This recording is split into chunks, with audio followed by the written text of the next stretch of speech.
La chiesa di San Francesco della Vigna prende il nome dal terreno coltivato a vigneto dove venne edificata la chiesa dei Francescani, vigna tuttora esistente, nell'orto retrostante la chiesa, affacciato sulla laguna e chiuso da un bel porticato, ideale per la meditazione e il sollievo dei frati.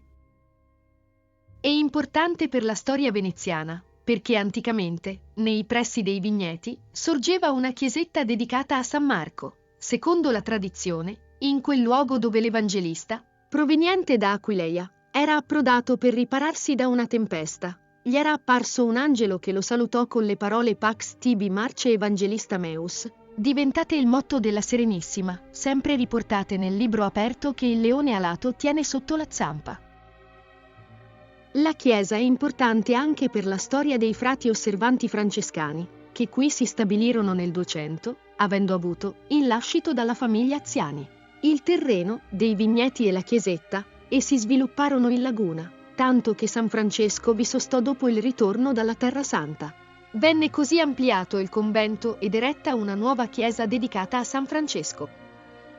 La zona era strategica per il commercio marittimo e per la vicinanza dell'arsenale ed essendo popolata richiedeva una riqualificazione urbanistica e una nuova chiesa, perché l'esistente minacciava di crollare. La zona ebbe la fortuna di attirare sin dal 1525 l'attenzione del doge Andrea Gritti, il fautore della Renovatio Urbis di Venezia, che possedeva una casa nel campo adiacente alla chiesa, dove si trovava anche la sede della nunziatura. L'intervento di riqualificazione venne affidato allo Scarpagnino, mentre per il progetto della chiesa il doge Gritti si rivolse al proto Jacopo Sansovino. Gritti però era preso da teorie minimaliste ed influenzato dalle idee cabalistiche del frate Francesco Zorzi, padre guardiano della chiesa e autore del trattato Harmonia Mundi Totius, dove attribuiva a precisi rapporti dimensionali fondati sul numero 3 la perfezione di ogni progetto, così lo affiancò al Sansovino. La costruzione iniziò nel 1534, ma presto i rapporti tra il grande architetto e il fanatico frate teorico si deteriorarono. Sansovino si ritirò dal progetto, che fu lasciato al solo Zorzi. Venne completato il corpo della chiesa nel 1554, ma con un risultato deludente rispetto alla perfezione teorica ipotizzata, anche per la volontà minimalista imposta dal Gritti. Basti pensare che Sansovino aveva ideato di alzare una grande cupola, sull'esempio di Roma, mentre Zorzi scelse la soluzione del soffitto a volta lungo tutta la navata. E di decorazioni neppure l'ombra. Soprattutto non piacque il progetto della facciata, che per molti anni rimase incompiuta. Fu Daniele Barbaro a favorire l'incarico della facciata al Palladio, convincendo Giovanni Grimani, patriarca di Aquileia, ad affidargli il progetto nel 1562. Con la realizzazione della facciata Palladio colse l'occasione per dare un saggio clamoroso della sua maestria nel grande palcoscenico di Venezia. Da Leon Battista Alberti in poi, gli architetti del Rinascimento si erano impegnati nel difficile tentativo di adattare la fronte di un edificio ad aula unica, qual è il Tempio antico, alla planimetria a più navate delle chiese cristiane. Con la facciata di San Francesco della Vigna, Palladio offrì la sua prima risposta concreta al tema proiettando su un unico piano, la navata maggiore, coperta da un grande timpano, e le due ali laterali con i due semitimpani. Unica eccezione alla lineare eleganza della facciata, le due enormi statue bronzee poste nelle nicchie a fianco del portale sopra l'imponente basamento, raffiguranti Mosè e San Paolo, eseguite da Tiziano Aspetti per volontà testamentaria dei Grimani.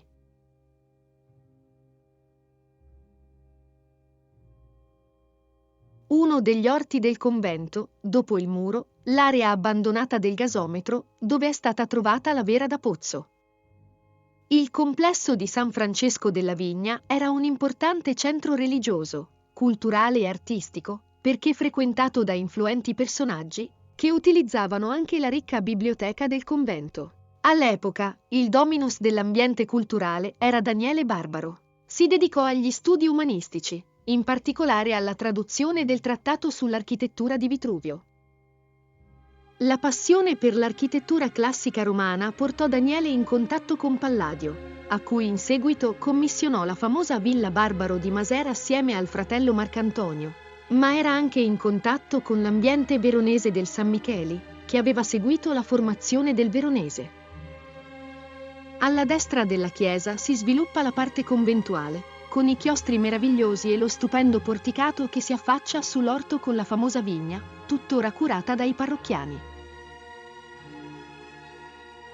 Sulla sinistra c'è un ampio campo delimitato da un grande porticato, a doppia fila di colonne, costruito nella seconda metà dell'Ottocento, a sostegno di una struttura che un tempo collegava il Palazzo della Nunziatura e il convento delle Pizzocchere Terziarie Francescane.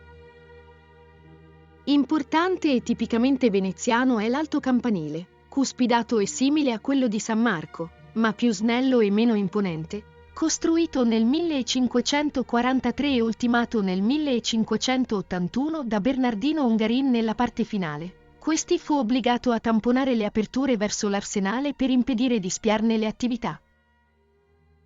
L'interno della chiesa presenta una nitida architettura rinascimentale sansoviniana, ma l'essenzialità delle linee, il grigiore delle superfici e l'assoluta mancanza di decorazione conferiscono all'insieme un aspetto scialbo, conforme all'impostazione minimalista voluta dal Gritti, assecondata dal frate Zorzi. Lo splendore artistico della chiesa allora è dato dalle cappelle, che le grandi famiglie veneziane, in primis i Badoer, i Giustinian, i Grimani e i Barbaro, che con i loro fondi concorsero a realizzare il complesso, vollero fossero riccamente decorate dai maggiori artisti presenti a Venezia. Nella controfacciata a destra del portale, il rilievo marmoreo in stile bizantino della Vergine col putto del XII secolo e a sinistra la preziosa pala di Antonio Vivarini e Santi Girolamo, Bernardino da Siena e Ludovico, mentre sulle due pile dell'Acqua Santa ci sono le statuette bronzee di Alessandro Vittoria di San Francesco e San Giovanni Battista.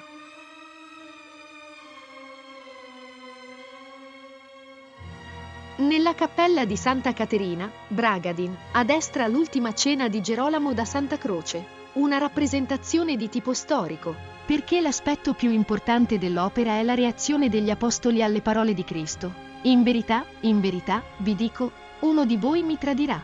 A sinistra una resurrezione di pittore giorgionesco del Cinquecento, la pala nell'altare di Giuseppe Porta Salviati, San Giovanni Battista e Santi.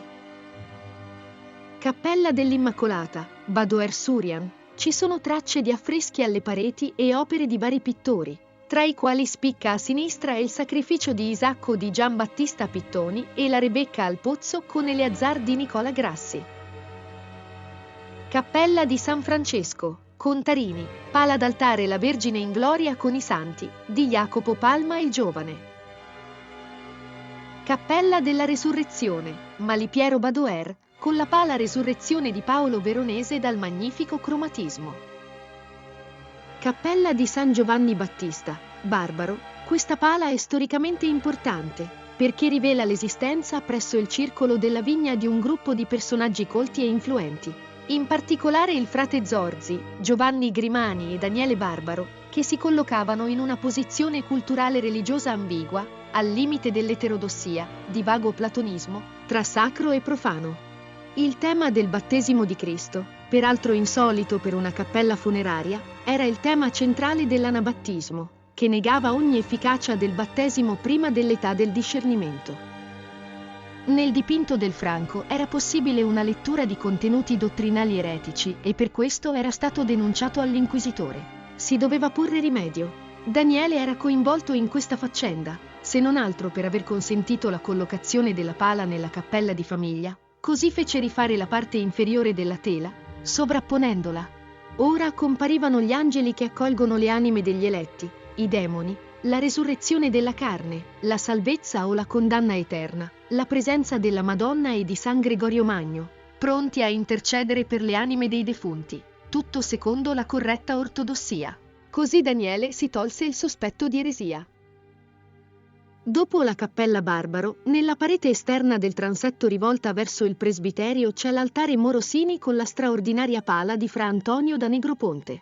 La scena è ambientata dentro un ampio giardino, simbolo della verginità di Maria, ricco di frutti rigogliosi, con la Vergine, assorta e malinconica, assisa su un trono architettonico. Dietro di sé una nicchia composta di marmi preziosi e alabastri delicati con ornamenti fantasiosi, putti, fanciulli danzanti e bucrani di epoca classica.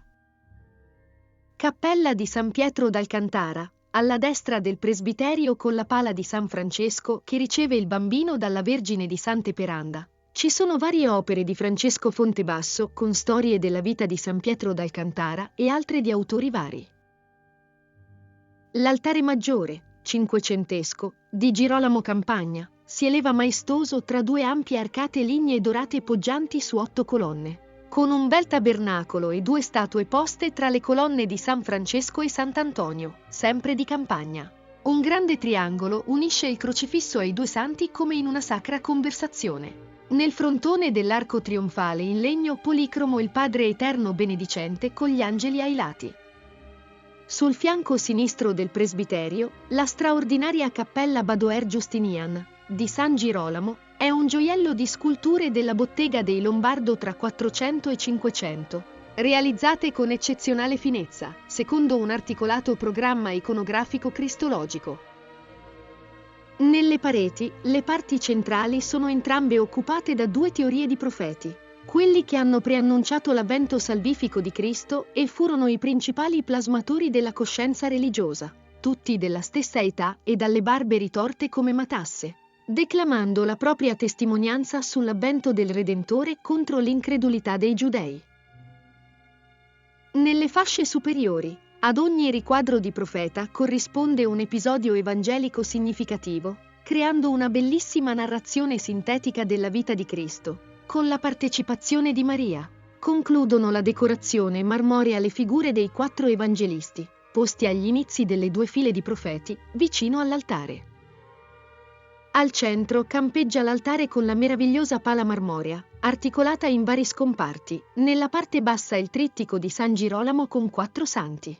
Girolamo è presentato come dottore della Chiesa, in veste cardinalizia e con atteggiamento ieratico.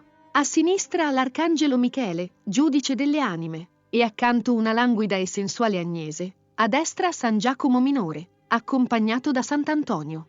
Nella predella dell'Ancona 3 episodi delle storie di San Girolamo, a sinistra San Girolamo Penitente, al centro San Girolamo e il Leone, a destra San Girolamo Benedicente assistito da 2 monaci. Nel portale laterale sinistro del transetto, dedicato alla famiglia Trevisan, da segnalare la scultura policroma del monumento al doge Marcantonio Trevisan di Girolamo Campagna, posta sopra il portale. Entrando nella sacrestia si trova la Cappella Santa, con la pala d'altare la Madonna col Bambino e santi di Giovanni Bellini. Molte altre opere significative di vari autori sono presenti nel vasto spazio della sacrestia, progettata da Jacopo Sansovino, comprendente diverse cappelle. Nella Cappella dell'Immacolata la tela di Giuseppe Angeli con l'Immacolata e Santi e la visione di San Marco nella laguna di Venezia, di anonimo di scuola veneta del Settecento, proveniente dall'antico oratorio dedicato a San Marco in Vinea. Nella Cappella di San Bernardino una settecentesca Ester e Assuero di anonimo. Nella Cappella del Crocifisso un crocifisso in ebano nero di Andrea Brustolo e il San Bonaventura nello studio di Jacopo Palma il Giovane. Cappella Giustinian, nel 1551 il giovane Paolo Veronese, ad appena 23 anni, fece il suo ingresso a Venezia, grazie all'appoggio di San Micheli e Daniele Barbaro, che avevano capito il suo genio emergente. Come Palladio, anche Veronese debuttò a Venezia in un contesto artistico-culturale prestigioso ma difficile, come quello che ruotava attorno a San Francesco della Vigna. Nella pala di San Francesco il giovane Paolo richiama la struttura compositiva della pala veronese Bevilacqua Lazzise, dimostrando, sia pur ancora acerba, un evidente progresso della sua maturazione artistica giovanile. Compare la caratteristica diagonale compositiva e la sua capacità di sottintendere dei significati nascosti negli atteggiamenti delle figure e in alcuni particolari, che solo con un'attenta osservazione critica si comprendono. Bellissima la bionda Caterina, elegantemente vestita, in contrasto con la massa scura del barbuto Antonio, Qui Veronese si presenta come il pittore della bellezza e della composizione armoniosa, con una ricca gamma di colori.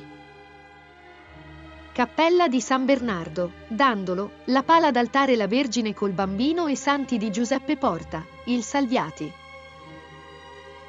Cappella Basso Sagredo, tempio mausoleo della famiglia Sagredo, con la statua marmorea di San Gherardo Sagredo sull'altare, in veste pontificale e raffigurato benedicente, nella solenne e trionfale glorificazione di tutti i defunti della famiglia. Sopra, la Vergine col Bambino e 2 angeli ai lati accompagnano l'estasi del santo. Le sculture sono di Andrea Cominelli. Alle pareti i busti del patriarca Alvise Sagredo e del doge Niccolò Sagredo di Antonio Gai. Nei pennacchi gli affreschi dei 4 evangelisti e nelle pareti 2 allegorie a monocromo di Giambattista Tiepolo. Gli archimbolti decorano le pareti con ornamenti naturalistici e agli angoli pendono ghirlande di frutta, tenute strette tra i denti di leoni dai volti gorgonici. Una decorazione che dà splendore alla cappella, illuminata dall'alto dalla luce soffusa proveniente dalla volta a cupola, con l'affresco dell'apoteosi di San Gerardo di Girolamo Pellegrini.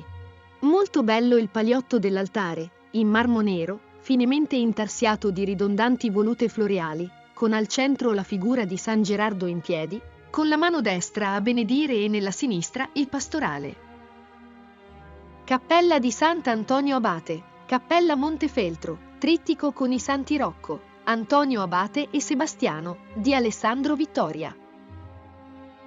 Cappella Grimani, Cappella dei Re Magi, venne acquistata dal procuratore di San Marco Vettore Grimani, uno degli artefici della Renovatio Urbis di Venezia, per la propria sepoltura e per quella del fratello Marino.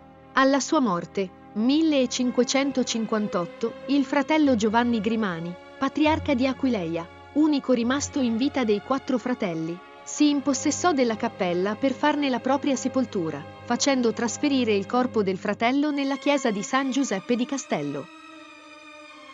Per il programma iconografico della sua decorazione fece venire da Roma il pittore veneziano Battista Franco detto il Semolei, che però non riuscì a portare a termine tutta la decorazione, perché morì nel 1561 mentre lavorava agli affreschi della volta, la resurrezione e ai lati Elia e il carro di fuoco, e Elia guarisce il figlio della vedova. Venne sostituito da Federico Zuccari, giovane e promettente protetto da Pio IV, che concluse gli affreschi della volta e dipinse su lastre di marmo l'Adorazione dei Magi per la pala dell'altare. Dipinse a fresco anche le 2 pareti con la resurrezione di Lazzaro a destra e la conversione della Maddalena a sinistra. Per le decorazioni scultoree Grimani si servì di Tiziano Aspetti, con le 2 statue in bronzo della Giustizia e della Pace ai lati della pala dell'altare. La decorazione a fresco della volta di Battista Franco, a scomparti tondi e quadrati, svolge il tema delle virtù angeliche nei quadrati e delle virtù umane nei tondi, richiamandosi al tono luministico veronesiano.